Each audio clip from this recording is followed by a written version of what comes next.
예, 한국 소식을 전해드릴 건데요. 근데 저희가 이제 보도를 해드리기 전에 한 가지 좀 분명하게 말씀을 드리고 싶은 게 있습니다. 뭐냐면 저희 뉴스앤포스트는, 그리고 특히 이제 홍성구의 뉴스브리핑 방송은 특정 당을 지지하거나 뭐 그런 거 아니다라는 거 다시 한번 말씀드립니다.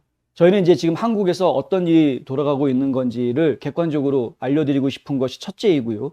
그리고 무엇이 옳으냐 그르냐를 평해드리고 싶은 것이 두 번째입니다. 어떤 특정 당이나 특정 인물을 지지한다라고 아직은 선언하지 않았습니다. 오해 없으시길 바랍니다.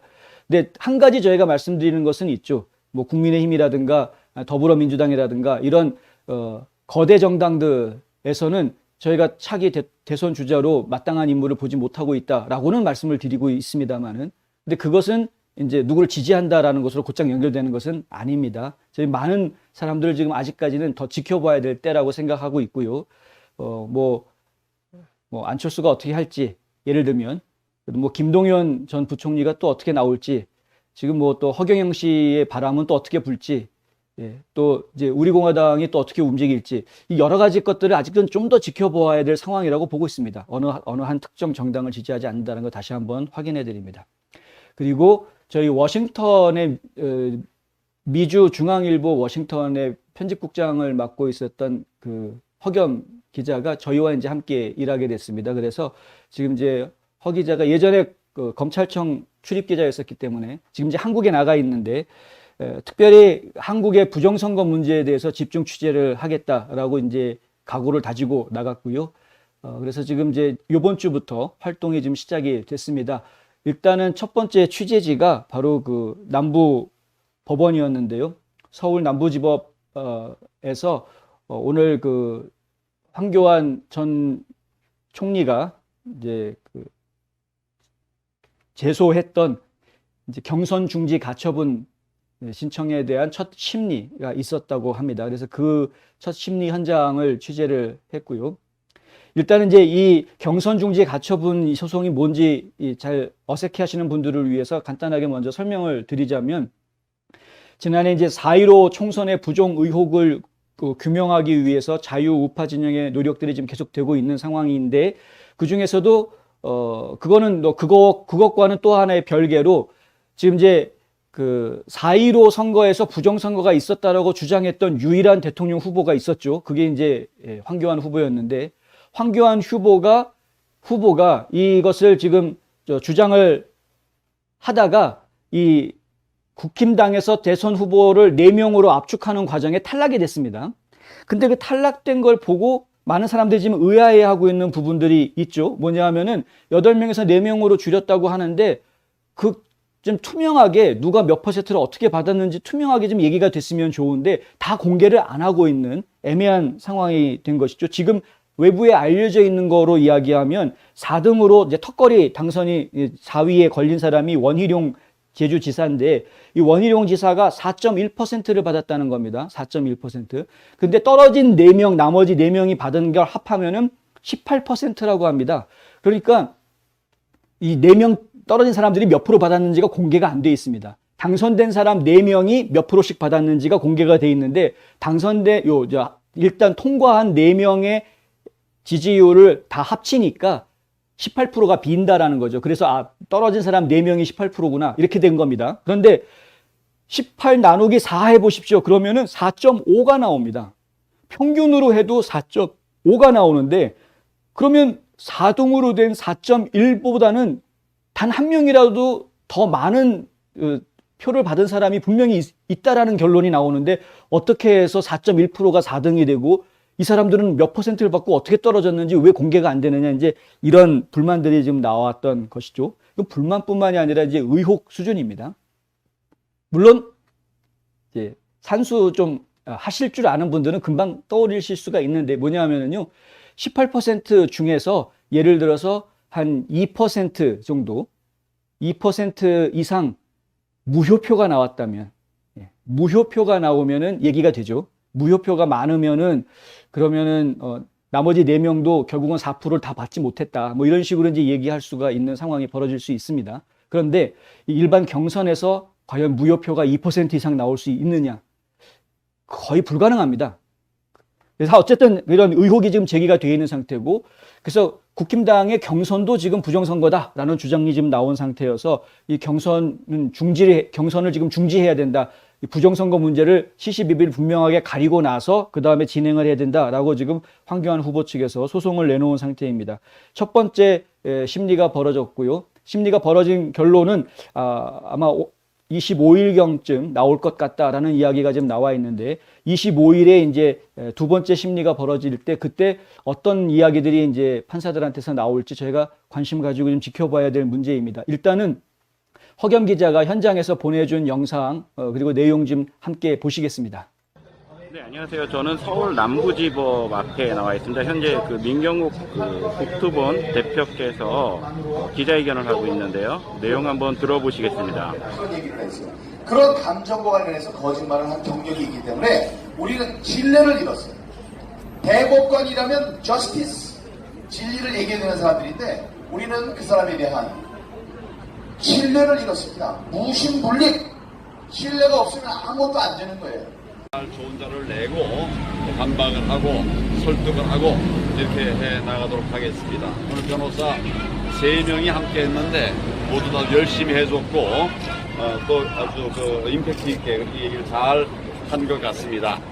물론 이 무도한 정권이 사법부도 장악하고 있어서 결론이 어떻게 될지 이런 부분은 아직 예단할 수는 없지만 최선을 다하면 과연 저희가 이기는 그것을 우리가 바라볼 수 있다 이런 생각을 하면서 계속 노력해 나가도록 하겠습니다.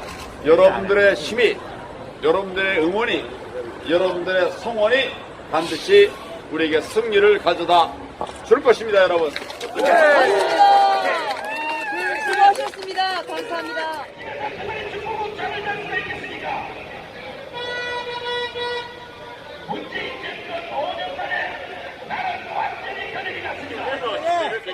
바랍니다. 자, 국민 여러분, 이런 꼬라지가 보기 싫으시면 반드시 정권 교체를 하셔야 됩니다. 우리나라 사람들이 잘 알지도 못하면서 미개하다고 얘기하는 그 아프리카 국가들의 대법관들보다 훨씬 못한 대법관들을 갖고 있구나. 네, 국민적 의혹이 집중되는 김명수 사법부가 부정 의혹 선거소송의 재검표를 모두 대선 이후로 미루는 초강수를 둔 데다 한국의 주류 언론들마저 침묵으로 일관하며 외면하고 있지만 대한민국 곳곳에서는 4.15 총선의 진실을 파헤치고 선거 부정의 뿌리를 송두리째 뽑아내기 위한 숭고한 노력들이 이어지고 있습니다. 지금까지 대한민국 서울에서 뉴스앤포스트 허겸입니다. 예. 뭐 기억하시는 분 계신지 모르겠는데요. 과거에 그 미주 중앙일보에서 그 한국 투표지 중에 이제 부정투표 이야기하면서 배춧잎하고 뭐 도장 문제 이런 것들에 대해서 미주 중앙일보 기사를 냈던 적이 있었는데 바로 이 허 기자가 썼던 기사였습니다. 근데 지금 부정선거 문제에 대해서 계속 좀 집요하게 보고 있다가 너무 답답하니까 한국에 직접 나가서 직접 취재를 해야 되겠다. 이렇게 지금 마음을 먹게 된 것이고요. 근데 이제 중앙일보 측하고는 얘기가 잘 안 된 것 같고 저희랑은 얘기가 잘 돼서 지금 이제 저희와 함께 이 한국의 부정선거 문제에 대해서 지금 계속 추적하고 취재하기로 했습니다. 일단은 계속 응원해 주시고 또 좀 지켜봐 주시면 감사하겠습니다. 일단은 지금 뭐 국힘당에서 벌어지고 있는 이 경선 자체가 여러 가지 문제가 있는데 일단 이 문제부터 먼저 말씀을 드리자면은 이렇습니다. 한국의 선거관리위원회가 있죠. 중앙선거관리위원회. 중앙선거관리위원회가 개발한 선거 시스템의 K보팅이라는 선거 시스템이 있는데 이 선거 시스템을 국민의힘에서 당내 경선에 그대로 사용을 하고 있다. 그러니까 왜 중앙선관위가 만든 시스템을 지금 일개 정당의 당내 경선에서 사용을 하고 있는지 이것도 좀 이제 의혹의 대상이 되고 있고요. 그리고 지금 가장 심각한 문제가 뭐냐면 100% 집계 중에서 70%는 당원 투표로 결정을 하고 30%는 여론조사로 결정한다라고 되어 있습니다. 그런데 이 30%가 차지하는 이 여론조사 결과라는 게 예를 들어서 당원들이 내는 거는 한 사람당 한 표가 보장이 되는 시스템인데요. 한 사람이 한 표, 무조건 숫자를 그렇게 계산하는데 여론조사 같은 경우에는 표본 여론조사를 하고 곱하기 X를 합니다. 무슨 얘기냐 하면은 만약에 3,000명이라는 표본이 필요하다. 그러면 실제 여론조사는 1,000명이 이루어졌다. 그러면 3,000명이 필요하니까 1,000명 조사한 결과에다가 곱하기 3 이런 식으로 하고 있는 겁니다. 그러니까 당원들의 표는 한 사람이 한 표밖에 안 되는데 당원과 관계가 없는 여론조사 표는 일반인들의 표는 한 사람이 한 표가 아니라 10표가 될 수도 있고 5표가 될 수도 있고 더 크게 적용이 될 수도 있는 것이죠. 그러니까 이렇게 불합리한 방식을 사용하는 것 자체도 지금 문제다. 이런 지적들이 지금 나오고 있는 것입니다. 근데 가뜩이나 이렇게 불합리한 시스템을 가지고 지난번 당대표 선거도 치렀는데 지금 대선 후보 경선도 지금 이런 식으로 불합리한 방식으로 치러지고 있다라는 것이고요. 지금 이번에 첫 심리에서 재판에서 법원에서 나온 이야기들 중에 뭐가 있었냐면은 국힘당 선관위 자체가 신뢰성을 상실했다라는 이제 이야기가 나오고 있습니다. 황교안 후보 측은 국민의힘 선관위가 경선을 진행하면서 경선 결과를 참관한 사람이 누군지 여부, 그리고 그 자료를 폐기한 여부에 대해서 수차례 말을 바꿨기 때문에 선관위를 믿을 수가 없다. 이렇게 주장을 한 겁니다. 걸핏하면 자료 바꾸고 또 폐기했다고 그랬다가 또 뭐 어쨌다. 선관위 자체가 말을 이랬다 저랬다 했기 때문에, 그리고 제대로 된 자료를 내놓지 않았다라는 것이죠. 선관위원이 13명이 있는데 그 13명 중에서 단 3명을 빼고 나머지 10명은 경선 결과를 보지도 듣지도 못했다라는 증거까지 나왔습니다. 녹취록에서 나온 증거인데 이런 법정 증언들이 녹취록들이 공개가 됐으니 이 선관위를 도대체 믿을 수가 있겠느냐라는 이야기를 지금 할 수밖에 없는 것이죠. 이제 황교안 후보가 인터뷰에서 이야기한 것처럼 변호사들이 아주 적절하게 잘 해주었다. 결과를 좀 두고 보자. 이렇게 이야기를 했는데, 물론 이제 저희 지금 댓글 주신 분들 중에는 판사가 편파적으로 판결을 내릴 사람이다라고 지적을 해주신 분들도 있습니다만은 뭐 편파적인 판결이다라고 판단이 되면은 또 항소를 해야 되겠죠. 어쨌든 간에 지금 이제 법원에서는 이것이 선관위가 제대로 된 신뢰할 수 있을 만한 선거 운영을 하지 못했다라는 결론을 낼 수 있는 충분한 증거 제시와 주장이 이어졌다라고는 이제 저희가 전해드릴 수 있겠습니다. 근데 뭐 이제 오늘 처음 이제 시작이니까 이거로 끝나는 것이 아니고요. 그동안 민경욱 의원이 굉장히 많이 고생을 해왔는데 민 의원 혼자의 고생만으로는 도저히 해결할 수 없는 그런 상황인 것이죠. 사실 이 부정선거를 밝힌다라는 노력은 범국민적인 노력이 있지 않고서는 상당히 힘든 일입니다. 거의 목숨 걸고 뛰어드는 사람들이 나서지 않고서는 이게 상당히 쉬운 일이 아닙니다. 트럼프 대통령도 본인이 부정선거라고 주장을 할 때 모든 언론들이 다 미친놈 취급하지 않습니까? 지금도 메인 언론들, 그러니까 이른바 주류 언론이라고 하는 언론들은 전부 다 한결같이 부정선거 이야기만 나오면 근거 없는, 밑도 끝도 없이 근거 없는 주장, 이런 식으로 표현을 합니다. 지금도. 하다못해 팍스뉴스조차도 부정선거 문제에 대해서는 근거 없는 주장이라는 표현을 써가면서 보도를 합니다. 이럴 정도로 지금 힘든 작업들이 있다. 근데 이 힘든 작업들을 어떤 한 사람 혹은 두 사람 뭐 이렇게 소수의 그룹 이런 사람들이 움직인다고 해결되는 문제가 아니라 이건 전 국민적인 관심이 필요한 것이라는 거죠. 다행히 미국은 50개 주가 독자적인 권한을 가지고 운영이 되고 있기 때문에 각 주 단위에서 이런 운동들이 일어나고 혁명들이 벌어지고 있습니다만은 한국 같은 경우는 그렇지 않지 않습니까? 선거가 지금 다 중앙 집권화되어 있는 상황에서 이 문제를 어떻게 처리할 것이냐 심각하게 고민을 해봐야 될 문제인 것이죠. 이게 결코 쉬운 문제가 아닙니다. 그리고 이게 어차피 내년 3월 달에 대통령 선거 전에는 불가능한 얘기 아니냐. 포기하지 마십시오. 그렇게 포기하시는 순간 망합니다. 포기는 내가 하는 게 아닙니다. 우리는 끝까지 하는 겁니다. 끝까지 내가 할 수 있는 한 최선을 다하는 것이고 그 다음의 결과는 진인사 대천명이라고 했습니다. 포기는 어쩔 수 없이 내가 당해지는 것이지 내가 하는 것이 아니다. 포기라는 선택은 없는 겁니다. 그렇게 생각하고 움직이셔야지 이 일이 될까 말까 하는 거죠. 그리고 내년 3월 대통령 선거에까지 어떤 결과를 내서 뒤집는 일이 벌어지지 않는다고 하더라도 이 일은 계속 추진이 되어져야 될 운동이다라고 저희는 보는 겁니다. 왜? 선거의 신뢰성, 청렴성 이런 것들이 확보가 되지 않으면 대한민국에서 벌어지는 모든 선거는 앞으로도 계속 조작선거, 부정선거라고 이야기할 수밖에 없는 상황이 되기 때문에 그렇습니다.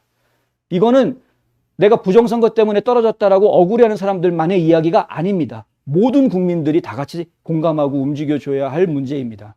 안 그러면은 지들끼리 자기네들끼리 리그에 들어있는 사람들끼리 쿵짝쿵짝 화천대유 보셨죠? 자기네들끼리 꿍짝꿍짝 하니까 몇천억이던 그냥 꿀꺽꿀꺽 다 하지 않습니까? 야, 우리 성남시에서 몇천억 했는데 이제 전국을 상대로 한 몇십조 해먹자.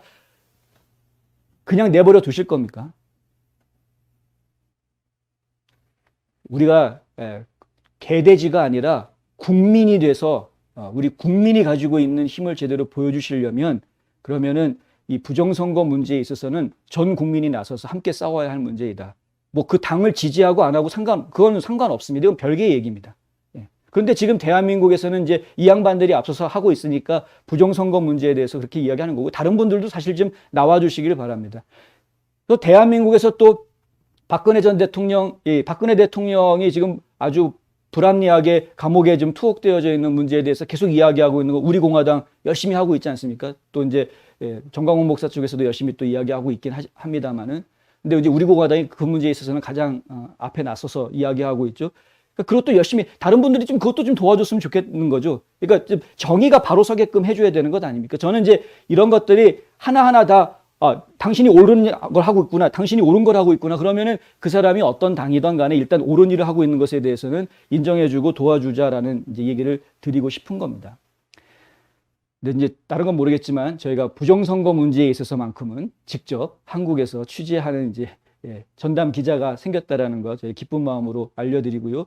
앞으로도 계속해서 소식 전해드리도록 하겠습니다.